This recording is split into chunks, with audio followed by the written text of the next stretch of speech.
Programme मध्य मुकाबले में खुशामदीद। मैं हूं रबिया एहसन और मेरे साथ मौजूद है रऊफ लास्टा। और आज के प्रोग्राम में जिन टॉपिक से हम बात करेंगे उसमें सबसे पहले मौलाना फजलुर रहमान पार्लियामेंट की बेबसी पर फट पड़े, सियासतदानों को बाइख्तियार बनाने का मुतालबा कर दिया, हुकूमती इख्तियारात पर भी सवालात उठा दिए। पार्लियामेंट सियासी जमातों, सियासी कायदीन को मुल्क के लिए गैर जरूरी समझना सबसे बड़ी हमाकत करार। इसके अलावा बात करेंगे उमर अयूब की धुआंधार तकरीर पर नून लीग के हनीफ अब्बासी का करारा जवाब। बानी पीटीआई के लिए वादा माफ गवाह बनने को तैयार, बड़े बड़े इंकशाफात कर दिए। ऐवान में वज़रा की अदम मौजूदगी पर भी बरस पड़े। IPPs मालिकान को आड़े हाथों ले लिया, झंग के बंद IPPs को करोड़ों रुपए माहाना की अदायगियों का इंकशाफ। इसके अलावा बात करेंगे सुप्रीम कोर्ट को तबाह करने की कोशिश की तो हम मुल्क भर में एहतजाजी तहरीक शुरू करेंगे। बानी PTI ने धमकी दे दी, जेल में बदतरीन सलूक पर शदीद एहतजाज, बच्चों से बात ना कराने की तकलीफ भी बयान कर दी। खान का सख्त रद्द अमल, क्या सख्तियां बढ़ गई हैं? इसके अलावा बात करेंगे PWD तहलील का मामला, वजीर आजम के जल्दबाजी में किए गए फैसले से सैकड़ों मुलाजमीन बेरोजगार, अरबों रुपए के प्रोजेक्ट जाया होने का खतरा, एहतजाजी मुलाजमीन पर इस्लामाबाद में तशद्दुद, अहम मामला सुलझ कैसे सकता है, इसके ऊपर बात करेंगे। हमें डिस्कशन के लिए ज्वाइन करेंगे गेस्ट कुछ देर में। क्लास साहब, हमने जो बात करनी है आज, कौमी असम्बली में काफ़ी डिबेट्स हुई, काफ़ी जो स्पीचेस हुई धुआंधार किस्म की, और जवाब भी हुआ। सो मेनली जो बात हमें नज़र आई, ख़ासतौर पर अगर हम हनीफ अब्बासी साहब की बात करें, कि उन्होंने खरी खरी सुनाई है।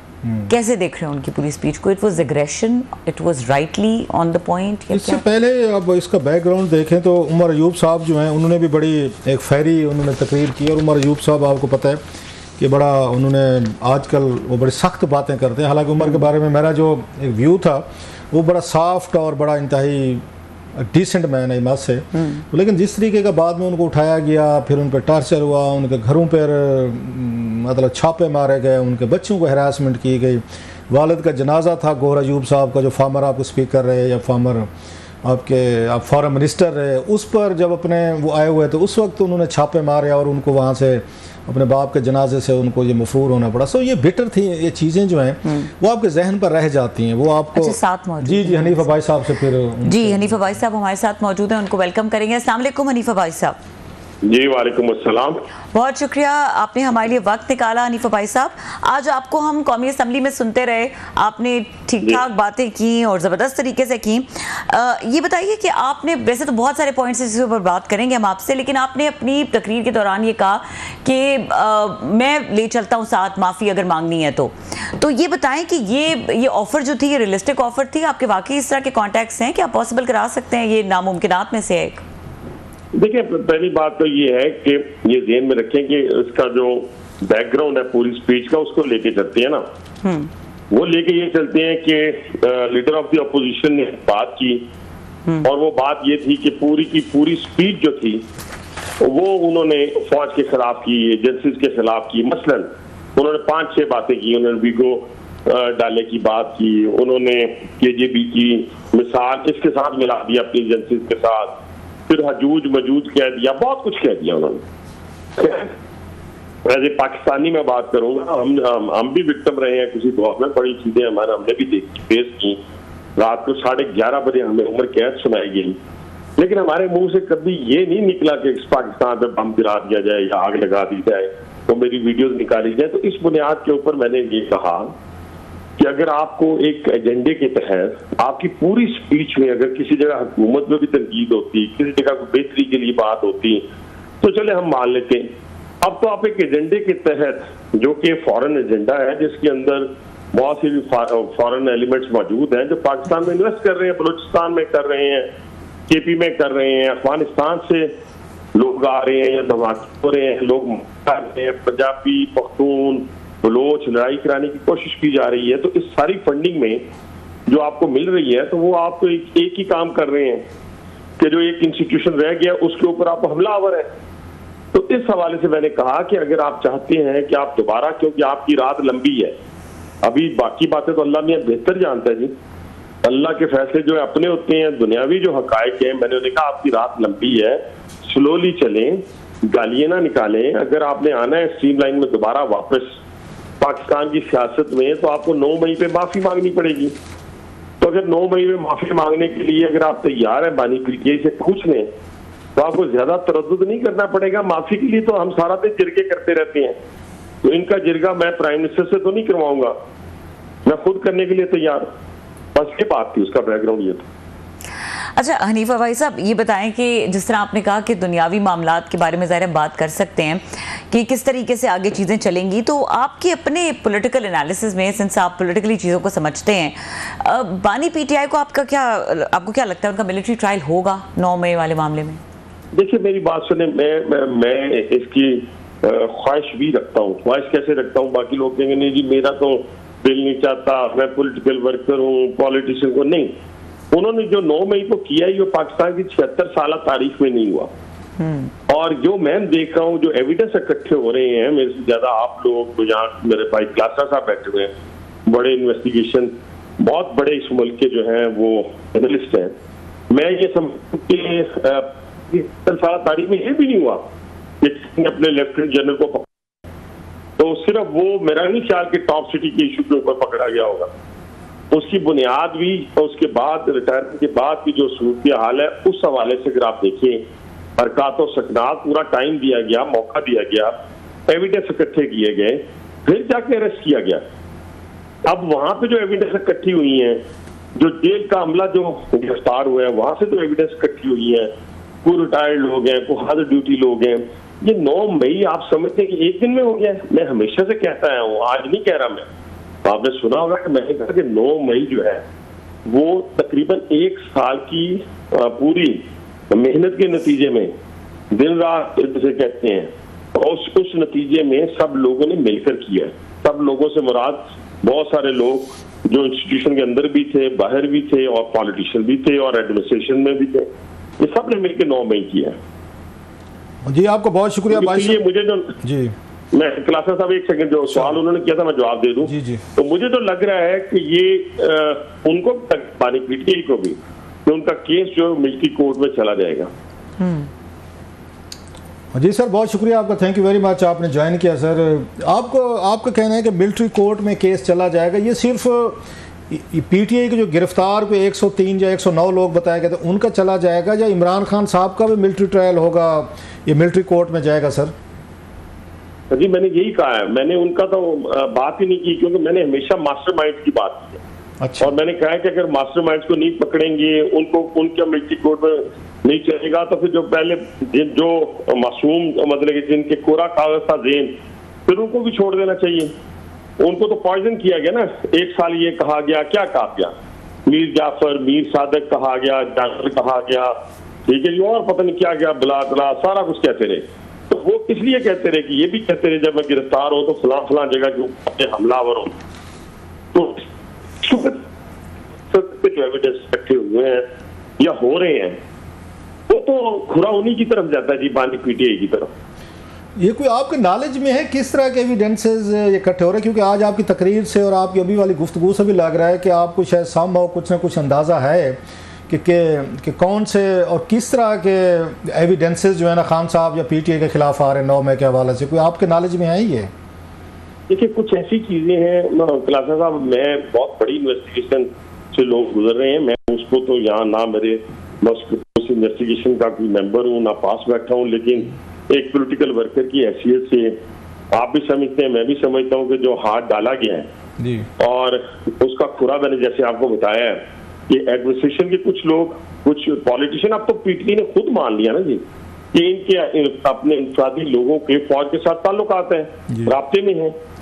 ये जो पिछला जो जलसा पोस्टपोन हुआ वो भी उन्होंने करवाया। तो अब कहने से मुराद ये है कि ये चीजें सामने हैं कि जो बंदा पकड़ा गया है डेला जेल से, उसके यहाँ किस किस के फोन आते थे, क्या क्या चीजें चलती थी, वो क्या क्या चीजें फराहम करता था, कैसी कैसी सहूलतकारी करता था, और किस किस के फोन आते थे, हाजर सर्विस के आते थे, रिटायर्ड किसके आते थे, सारी चीजें और भी बहुत सारी चीजें एक बंदे तक महदूद नहीं है। हो सकता है कुछ यहाँ से चले भी गए हों और वो अपना बयान रिकॉर्ड आगे हों, जिसे आप वादा माफ कहते हैं। तो ये सारी चीजें काफी सारी हैं, ये इस तरह का इतना आसान नहीं है जितना मैं, आप या कोई और समझ रहा होगा। अच्छा, आप वादा माफ गवाह की बात हो रही थी, बहुत सारी र्यूमर्स भी थी, बातें भी थी कि शायद खान साहब के ख़िलाफ़ ये जनरल फैज़ जो हैं वो कुछ चीज़ें प्रोवाइड कर रहे हैं जिसकी वजह से ये केसेस जो हैं वो मज़ीद खान साहब को उसमें उनको ड्रैग किया जा रहा है। बल्कि खान साहब तो एक पटिशन जो है वो हाई कोर्ट में भी उनके वकीलों ने डाली है जनाब कि इनको मिलिट्री ट्रायल, मिलिट्री कस्टडी में इनको रोका है। तो आप समझते हैं कि जनरल फैज़ साहब और इमरान खान साहब के कंटेक्ट्स भी को इस्टेब्लिश हुए हैं? ये हो चुके हैं सर, ये हो चुके हैं। और दूसरी बात ये है कि चोर की दाढ़ी में तिनका, लेकिन ना जब आपने किए ही कुछ ना हो या आपका इस हवाले से कोई राब्ता ही ना हुआ हो, कोई आपकी कन्वर्सेशन ही ना हो, कोई आपका लिखा पढ़ा भी ना हो, तो फिर आपको डरने की क्या जरूरत है? आपको कोर्ट में जाने की क्या जरूरत है? कोई जबरदस्ती तो आपको मिलिट्री कोर्ट में नहीं लेके जा सकता। या जिस बंदे को पकड़ा गया है उसको आप क्या समझते हैं कि सबसे पहले तो इंस्टीट्यूशन में जस्टिफाई करना पड़ेगा कि नहीं, तो फिर उसके बाद बाकी लोगों को जस्टिफिकेशन देनी पड़ेगी। तो इसलिए ये सारी चीजें एस्टेब्लिश हो चुकी हैं और इनके खिलाफ तो बहुत सारे लोगों ने बयानात रिकॉर्ड करवा दिए। नहीं, जब आप बहुत सारी बात कहते हैं, बहुत सारों में जेल के हुकाम है जो पकड़े थे, ये पकड़े गए, वो बहुत मामूली लोग हैं, वो मामूली लोग हैं, वो उस हवाले से इसमें बहुत प्यादे की हैसियत रखते हैं। यहाँ तो बड़े अच्छे लोग जो रिटायर भी हो चुके थे, जो हाजिर सर्विस भी थे और जो पॉलिटिक्स में भी थे और जो मजीद एडमिनिस्ट्रेशन में हायर पोजीशन में भी थे। तो ये मतलब है ये एस्टेब्लिशमेंट के अंदर से थे या बाहर से थे जो आप बता रहे हैं? और ये मैंने बताया ना अपना क्लासा भाई, मैंने रऊफ भाई बताया आपको कि इंस्टीट्यूशन के अंदर से भी हो सकते हैं और रिटायर्ड इंस्टीट्यूशन के लोग भी हो सकते हैं। तो कितने लोगों ने स्टेटमेंट उन्होंने जमा करवाए हैं खान साहब? ये एग्जैक्ट तो देखिए ना, वो तो एग्जैक्ट मुझे इन्वेस्टिगेशन जो गुजर रही है वो तो शायद मेरा ख्याल है वहां से चीटी भी पार नहीं मार सकती जी। लेकिन ये है कि ये इस हद तक इंफॉर्मेशन जरूर है मुझे, तो ये अब मुश्किल है पानी पीटीआई के लिए। रात लंबी है, थोड़ी मेहनत करेंगे गुजारा हो जाएगा। तो इसका कोई सलूशन कोई नजर आता है आपको कि कोई जो आज आपने ऑफर भी की है जी कि मैं बातचीत के लिए दरमियान में आर्बिट्रेशन जिरगे के लिए तैयार हूँ, मतलब खान साहब या उनकी पार्टी अगर कोई वो जो पहले भी ISPR ने भी कहा था जनाब माजरत करें फिर देखेंगे, तो डू यू थिंक कि माजरत से काम सेटल हो जाएगा, माफी मांग ली जाए तो ये चीज? अच्छा, ये इसके लिए भी दो क्लासा साहब, इसके लिए भी दो वर्जन है कि एक बंदा कहता है जैसे मैंने कहा कि हाँ मैं माफी, तो वो कहते हैं फिर सारे क्राइम माफ हो जाएंगे। वो क्राइम कैसे माफ होंगे? लेकिन मैं समझता हूं कि अगर बानी पीटीआई अपनी गलती को तस्लीम कर लेते हैं और कहते हैं कि मैंने गलती की है और मैंने अपने लोगों को बिल्कुल भड़काया, उनको ट्रेन किया, उनको प्लानिंग की, सारा कुछ मान लेते हैं, तो मुझे माफ कर दिया जाए, ये मेरी गलती थी, तो मेरा ख्याल है कि माफ करने वाले माफ कर दें। तो अब समझते नहीं है बहुत बड़ा, इतना बड़ा कड़वा घूंट खान साहब भर लेंगे, उनके सारा नैरेटिव इसी पे खड़ा हुआ है, ये नैरेटिव उनका बिल्डोज हो जाएगा, फिर जो यूथ है, लोग हैं, और फिर इसके बाद एडमिशन के बाद तो कल को बहुत सारे लोग टांस भी करेंगे। आप कह रहे होंगे देखा जी इन्होंने मान लिया, तस्लीम कर लिया, जब बंदा मान के माफ़ी मांग लेता फिर तो वो ठीक है, दो चार लोग तो नहीं कहेंगे, लेकिन अक्सरियत तो फिर उनको टांस करेंगी। मेरा ख्याल इसी डर की वजह से पीटीआई का भी ये काम नहीं। भाई अभी भी देखें, 1 साल से बंदा वहां पड़ा है, कोई खून की नस्लें नहीं गई, कोई लोगों ने खुदकुशियां नहीं कर ली हैं, किसी ने अपना चस्का ले रहे हैं। ये जितने बाहर इनके लोग हैं वो चाहते ही नहीं इमरान खान बाहर आए। अगर वो बाहर आ गया तो इनकी लीडरी कहाँ जाएगी? 14 पीटीआई बनी हुई है, तो कहने से मुराद ये कि ये किसी तौर पे मुमकिन ही नहीं है कि वो, उनके लिए तो मसला कोई नहीं है। उन्होंने अपनी भी जान बचानी है, बाकी लोगों की भी बचानी है, और गलती को तस्लीम करने वाला शख्स बड़ा होता है। अगर तस्लीम गलती के ऊपर गलती करता जाएगा तो वो मजीद फंसता जाएगा। सर आप और वो फंस चुके हैं, आप नहीं फंसा रहे उनको ये कह के कि आप मान लें, गलती मान लें, ताकि कल को फिर सारे लोग, हुकूमत, पार्टी, मीडिया सारे कहेंगे खान साहब ये आपने 1 साल में 2 साल बच्चे फंसवा के सारा कुछ करके गलती मान लिया, एडमिशन कर लिया, तो उनकी तो सियासत तो उनकी तबाह हो जाएगी खान साहब की। वो जो भी उन्होंने अपना नैरेटिव अभी भी कहते हैं कि जो 9 मई में लोग हैं वो हमारे नहीं है, यानी वो तो अभी भी उनसे बरात का ऐलान करते हैं कि वो हमारे नहीं है। और दूसरी बात यह है कि हमें कहने से, देखिए हमारे कहने ना कहने से फर्क नहीं पड़ता, फर्क ये पड़ता है कि जो उन्होंने किया है, जो 76 साल तारीख में दुश्मन ने नहीं किया पाकिस्तान के साथ, उनकी दफाई और सिविल इंस्टॉलेशन पे वहां दुश्मन नहीं पहुंच सका, इन्होंने अगर वहां पे किया, वो एक लंबी साजिश थी जो कामयाब नहीं हुई। अगर वो साजिश कामयाब हो जाती तो वो ऐसा कुछ होता कि आप पूरा इंस्टीट्यूशन जो है वो हिलके रह जाता, पूरा पाकिस्तान हिलके रह जाता। ये ताने बाने वहां मिलते हैं। ये मैं बार बार कह रहा हूं कि 9 मई पे सिर्फ चंद पत्थर बरसाना या वहां पे आग लगाना सिर्फ वो नहीं था, बल्कि वो दिन फतह का दिन के तौर पे मनाया जाना था। सर खान साहब ने भी कहा, उनकी पार्टी के लोग भी कहते हैं कि शायद पीएमएल नवाज जो है वो सुलह नहीं होने दे रही। रोज की बुनियाद पर उनकी कोशिश है कि एस्टेब्लिशमेंट और इमरान खान साहब एंगेज रहें, लड़ते रहें, ताकि हमारी स्पेस बनी रहे, हुकूमत कायम रहे। आपके चैनल के जरिए ये बिल्कुल गारंटी के साथ कहता हूँ कि ना प्राइम मिनिस्टर बीच में आएंगे, ना मेरी पार्टी बीच में आएगी। तो मैं ये बिस्मिल्लाह करें, तो मैं इतने कॉन्फिडेंस से बात करता हूँ, किसी और की जरूरत ही नहीं है, मैं कहवा देता हूँ। नहीं, आपकी कोई बात हुई है वहां पे GHQ में कि मैं बात करूं तो वो आर्बिट्रेशन मान लेंगे? वो सर उनको मेरी बात उनसे कहने की जरूरत ही नहीं है कि हम ही करें, अगला काम मेरे पे छोड़ दें। आपको पता है मैं सिर्फ बच्चों वाली बातें नहीं करता, प्रैक्टिकली जो कुछ किया है वो रावलपिंडी में आपने देखा है। अच्छा सर जी, रऊफ हसन साहब की आपने बात की, वो उनके वसीम बदामी साहब के शो में वो बैठे हुए थे, एक बड़ी उन्होंने एक बड़ी खबर ब्रेक की जो पाकिस्तानी मीडिया से इतनी मेरा ख्याल उनकी ये तवज्जो में नहीं है। उन्होंने कहा जनाब के 22 अगस्त को एस्टेब्लिशमेंट ने रिक्वेस्ट की थी इमरान खान साहब से कि जलसा जो आप कैंसिल कर दें, और इसके बदले में उन्होंने इनको 8 सितंबर का लेटर दे दिया था कि आप जलसा कर सकते हैं। सो उनकी डील हो गई थी खान साहब की और एस्टेब्लिशमेंट की कि 22 को नहीं करते, 8 को करते। सो ये डील वाला काम तो चल पड़ा है, अंडरस्टैंडिंग तो शुरू हो गई है सर, बर्फ़ तो पिघल गई है। ये मतलब पहली दफ़ा इस बात का एतराफ़ हो रहा है कि एस्टेब्लिशमेंट और खान साहब के डायरेक्ट उनके राब्ते हुए हैं, और उसके बाद ये उनके कागजात और पेपर वगैरह चेंज हुए हैं, उनको साइंड कापी दी गई है कि 8 सितंबर को कर लें। आपकी हुकूमत कह रही है कि शायद हम नहीं करने देंगे जलसा। ये है सर, ये चीख के कहते थे कि हमारा राब्ता कोई नहीं है, आपके सामने कहते थे। अब चीजें एक्सपोज होनी शुरू हो गई, अनफोल्ड होना शुरू हो गई, तो फिर तो इनको मानना पड़ा। तो ठीक है, राब्ते अगर हो गए हैं तो उन राब्तों की सूरत में फिर आगे बढ़ेंगे ना। राब्ता तो देखें, माफी वाली बात तो बन सकती है अगर ये एडमिशन करते हैं, तो अगर ये करती नहीं है तो फिर इनसे पूछें कि इन्होंने जलसा मुलतवी अगर उनके कहने पे कर दिया तो बहुत सारी चीजें फिर उनके कहने पे और कर लें। तो सर फिर क्या करेंगे? 8 सितंबर को वो तो कह रहे हैं हमें एस्टेब्लिशमेंट ने लिख के दे दिया था, इजाज़त भी मिल गई हमें, तो आप यहाँ पे 8 सितंबर को होने देंगे? वहाँ पे आपकी पार्टी तो वहाँ पे ये सेनेट में बिल आ गए, अगेन बिल ले आए हैं कि जो जलसे जुलूस करेगा उसको 3 साल की सजाएं देंगे हम, उनको पनिशमेंट होगी। एक तरफ ये है, दूसरी तरफ एस्टेब्लिशमेंट लिख के दिए खान साहब। सियासी जमातों को तो इजाजत होनी चाहिए रहू भाई, किसी दहशतगर्द जमात को जो है वो इजाजत नहीं होनी चाहिए। और दूसरी बात ये है कि 8 सितंबर वाला जलसा भी अभी इन्होंने जगह जो है वो उसको चेंज कर दिया है, और अभी 8 दिल्ली दूरस्थ हो सकता है 7 आर, ये भी हमारा कहना मान लें और फिर जलसा मुल्तवी कर। लेकिन हनीफा भाई साहब, इस जमात को सुप्रीम कोर्ट ने वैलिडेशन दी है, तो दहशतगर्द जमात फिर पहले डिक्लेयर करें। पहली बात ये है कि मैडम ये इमरान खान साहब को सादिक और अमीन मेरे केस में भी कहा गया था, और जैसे सादिक और अमीन वो वहाँ कहलाए थे, और वो मैं जानता हूँ, मेरा अल्लाह जानता है कि वहाँ पे जजेस की जो फैमिली थी वो ऊपर जो उनका लॉबी होती है या मुझे नहीं पता वो क्या कहलाता है, उसके अंदर वो मौजूद थी उनकी फैमिलीज, और खुशियों के शादियाने बजा रहे थे, और कुर्बानी का जो है वो जहांगीर तरीन को बना दिया। अच्छा सर, हमने देखा है कि ये पार्लियामेंट की बात करते हैं जहाँ पे आज बड़ी धुआंधार आपने भी तकरीर की, उमर अयूब ने भी की, सब ने की, वहाँ पे ये अख्तर महंगल साहब ने इस्तीफ़ा दे दिया सर। उन्होंने कहा जनाब ये पार्लियामेंट किसी काम की नहीं है, ये रबड़ स्टैंप है, यहाँ बैठने का कोई फ़ायदा नहीं है। मौलाना फजल रहमान साहब ने भी यही कह दिया कि जनाब के पार्लियामेंट के मेम्बरान का कोई किरदार नहीं रहा।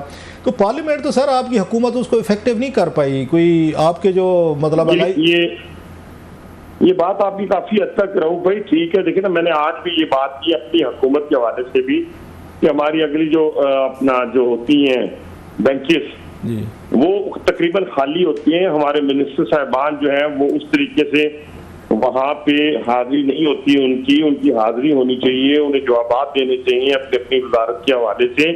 जहाँ तक मेंगल साहब का ताल्लुक है, मेंगल साहब जो है आप देखें कि ये 2-3 छोट के वजारत आला, उससे पहले जितने बलूचिस्तान के वजीर आला और गवर्नर बना थे वो सारे सरदार थे। उन्होंने ना कॉलेज बनने दिया, ना यूनिवर्सिटी बनने दी, ना स्कूल दिया, ना पीने का पानी दिया। अब ये जो प्रेशर में आके उन्होंने बात की है मेंगल साहब का, हम तो आखिरी वक्त तक जोर लगाएंगे, उनसे बातचीत करेंगे कि वो पार्लियामेंट का हिस्सा रहे, क्योंकि जितनी तवाना आवाज उनकी पार्लियामेंट में होगी वो उनकी बाहर नहीं हो सकती। अपने लोगों के लिए, लेकिन उनके हाथों से काम निकल गया हुआ है। अब बहुत सारा बैरूनी हाथ जो है वो इन्वॉल्व हो चुके हुए हैं, और बहुत सारे ऐसे लोग जो हैं वो इस वक्त जो है उनके हाथों में मूवमेंट गई हुई है। जो कुछ हुआ है मुफ्ती साहब की बस्ती पे, वो भी नाकाबिले बर्दाश्त भी है और किसी तौर पे एक्सेप्टेबल नहीं है। आप अंदाजा लगाएं कि ये तो शुक्र अल्हम्दुलिल्लाह ये दुश्मन बड़ी कोशिश कर रहा है, लेकिन ना हमारे यहाँ लसानियत परवान चढ़ रही है और ना ही हमारे यहाँ तासुब जो है वो आग पकड़ रहा है। और ये बड़ा पन है, मैं समझता हूँ बड़े भाई का भी, बाकी का भी। लेकिन जिस तरह पंजाबियों को निकाल के बस्ती से मारा गया है, ये मेरा ख्याल है कि ये दुश्मन की ही साजिश हो सकती है, हमारी नहीं। अच्छा सर, मौलाना फजल रहमान साहब जो हैं तो उन्होंने एक और बड़ी एक अहम बात की है कि हमें इस्तेमाल किया जाता है बिल्स मंजूर करवाने के लिए, हम यहाँ पर बैठे हुए। मतलब उनका इशारा ये था कि कभी एस्टेब्लिशमेंट जो है वो इमरान खान साहब को ले आती है, कभी शहबाज शरीफ साहब को ले आती है, कभी जरदारी साहब, कभी फलां, तो एक एक को करके अपनी मर्जी के बिलिंग भी होती है और हम यहाँ पे रबड़ स्टैम्प के तौर पर हम बैठे हुए हैं।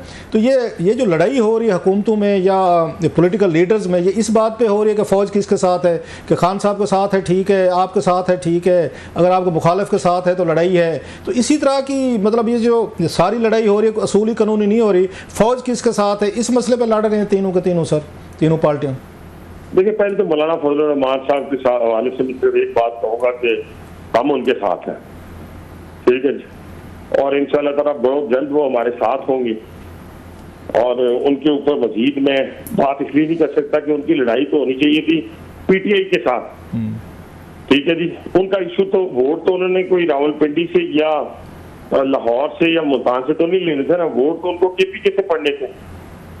अब बदकिस्मती ये है कि पाकिस्तानी सियासत के अंदर, जैसे अभी आपने फरमाया, अब हमें भी तो कुछ इसको सामने रखने चाहिए ना। कल तक हमें जितना वो कानून क्या करते थे, मैं कहता हूँ सोने की चिड़िया बन के भी कोई आ जाए तो आप भी उनके साथ हाथ नहीं मिलाएंगे इस हवाले से कि आपके खिलाफ जैसे वो अल्फाज इस्तेमाल किए गए। लेकिन बहरहाल ये उनकी सियासत, तो उस सियासत में वो बहुत जल्द जो है मेरा ख्याल है आपको हमारे साथ दिखाई देंगे। अच्छा सर, लास्टली सर हम PWD को देखते हैं सर, उसके हज़ारों मुलाजमीन है, इदारा बंद कर दिया गया है, फैमिलीज़ हैं, लोग हैं, बच्चे हैं, वो तीसरा चौथा दिन है सड़कों पे हैं, हंगामे हो रहे हैं, पुलिस की शेलिंग हो रही है, टॉर्चर, तशद्दुद, गिरफ्तारियाँ।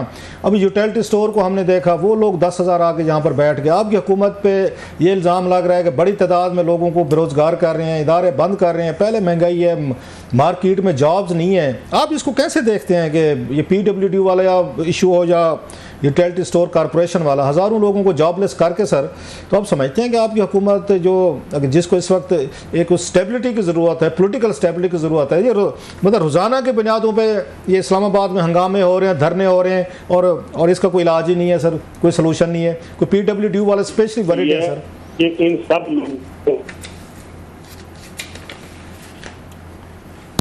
कोई मेरा ख्याल है कोई जी हनीफा भाई साहब की लाइन ड्रॉप हुई है।